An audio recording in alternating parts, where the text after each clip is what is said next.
2019 সালে জানুয়ারি মাসের 5 তারিখে ঢাকাতে আয়শা নামের একজন শিশুকে হত্যা এবং ধর্ষণ করা হয়। 2019 সালে জুলাইয়ের 19 তারিখে ঢাকাতে সাইমা নামের একজন শিশুকে ধর্ষণ এবং হত্যা করা হয়। 2025 সালে মার্চ মাসের 5 তারিখে মাগুরাতে আসিয়া নামের এক শিশুকে হত্যা এবং ধর্ষণ করা হয়। 2025 সালের সেপ্টেম্বরের 25 তারিখে শরীয়তপুরে তায়েবা নামের একজন শিশুকে ধর্ষণ এবং হত্যা করা হয়। 2025 সালে জুলাইয়ের 25 তারিখে ময়না আক্তার নামে একজন শিশুকে ঢাকাতে প্রথমে ধর্ষণ পরে হত্যা করা হয়। 2026 সালের মে মাসের 6 তারিখে ফাহিমা নামে একজন শিশুকে সিলেটে প্রথমে ধর্ষণ পরে হত্যা করা হয়। 2026 সালের ফেব্রুয়ারি 24 তারিখে ঢাকাতে তাহাতি নামের একজন শিশুকে প্রথমে ধর্ষণ পরে হত্যা করা হয়। এভাবে আরও অনেক শিশুরা সারা দেশে ধর্ষণ এবং হত্যার শিকার হচ্ছে। প্রশ্ন হলো, তারা কি বিচার পাচ্ছে? এক কথায় উত্তর না।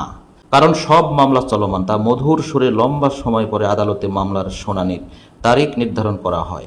আসামি পক্ষ পিপি, পেশকার, কোর্ট জেআরওকে মোটা অঙ্কের টাকা দিয়ে আবার একটা লম্বা সময় নেয়। প্রথম ধাপের তদন্তে police, DB, PBI, NSI, DSB এবার আসামি যেন নিজের মতো করে রিপোর্ট করে নিতে পারে তার সুব্যবস্থা রাখা হয়।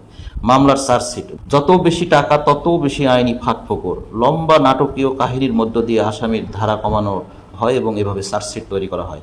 এবার অনেক দিন পর আবার যখন আদালতে ডেট তৈরি, এবার বাদী পক্ষ নামঞ্জুর করে এই চার্জশিট, আবার অন্য কোনো বিভাগকে আদালত চার্জশিটের দায়িত্ব রাখে। এভাবে চলতে থাকে নাটকীয়ভাবে একের পর এক। আর সবচাইতে দুর্নীতি এবং অনিয়মের বিষয়টা হলো যে এই যে চার্জশিট এবং তদন্তের বিষয়, অর্থাৎ আমাদের দেশে আইনি ব্যবস্থাপনা, আইন শৃঙ্খলা বাহিনী যারা বিশেষ করে চার্জশিট বা রিপোর্ট তৈরি করে, তাদের মধ্যে সবচাইতে অনিয়ম এবং দুর্নীতি বেশি, যার কারণে কোর্ট সিদ্ধান্ত নিতে অনেকটাই বিলম্বিত করে।